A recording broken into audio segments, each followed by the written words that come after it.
Hello friends, ಇವತ್ತು ನಾನು ನೆನೆಸ್ಕೊಂಡಿರೋ ಹೆಸರುಬೇಳೆದ ಉಸ್ಲಿ ಮಾಡೋದನ್ನು ತೋರಿಸ್ತಿದ್ದೀನಿ. ಮೊದಲಿಗೆ 1 ಕಪ್ ಹೆಸರುಬೇಳೆ ನೆನೆಸಿ ಇಟ್ಕೊಂಡಿರೋದಿದು.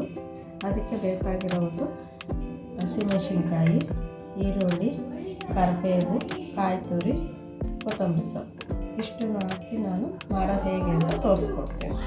ಮೊದಲಿಗೆ ಎಣ್ಣೆ ಹಾಕ್ತಾಯಿದ್ದೀನಿ ಒಗ್ಗರಣೆಗೆ.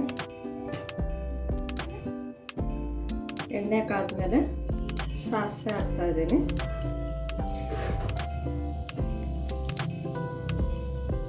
ಆಮೇಲೆ ಕರಿಬೇವು ಹಾಕ್ತಾ ಇದ್ದೀನಿ.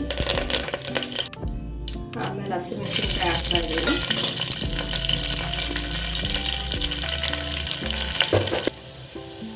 ಹಸಿಮೆಣಸಿನ್ಕಾಯಿ ಹಾಕಿದ ಮೇಲೆ ಈರುಳ್ಳಿ ಹಾಕಬೇಕು.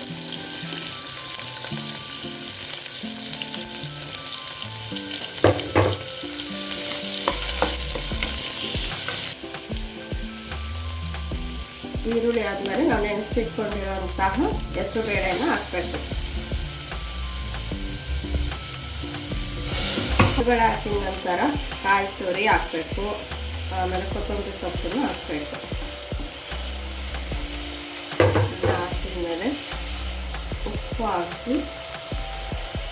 ಉಪ್ಪು ಹಾಕಿದ ಮೇಲೆ ನಮಗೆ ಹೆಸರುಬೇಳೆ ಎಷ್ಟು ನೆನೆಯುತ್ತೋ ನೆನೆಸೋಷ್ಟು ನೀರು ಹಾಕಿದ್ರೆ ಸಾಕು.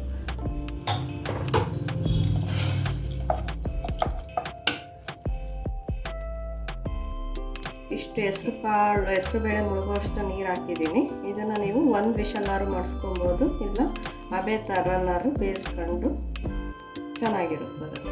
ಕೊನೆಗೆ ಒಂದು ಚಿಟಕಿ ಅರಿಶಿನ ಹಾಕಿ ಅದನ್ನು ನಾವು ಊರಾಡ್ಬಿಟ್ಟು 1 ವಿಷಲ್ ಆಗೋಷ್ಟು ಮಾಡಿಸಿದ್ರೆ ಸಾಕು. ಫ್ರೆಂಡ್ಸ್, ಹೆಸರುಬೇಳೆ ಉಸ್ಲಿ ರೆಡಿಯಾಗಿದೆ ನೋಡಿರಿ. ಇದನ್ನು ನಾವಿವತ್ತು ತಾಳಿಪಟ್ಟಿಗೆ ಅಂತ ಮಾಡ್ಕೊಂಡಿದ್ದೀವಿ. ನೀವು ಮಾಡ್ಕೊಂಡ್ರೆ ಚೆನ್ನಾಗಿರುತ್ತದೆ. ನೆಕ್ಸ್ಟ್ ವಿಡಿಯೋದಲ್ಲಿ ತಾಳಿಪಟ್ಟು ಮಾಡೋದು ಹೇಗೆ ಅನ್ನೋದನ್ನು ತೋರಿಸ್ತೀವಿ.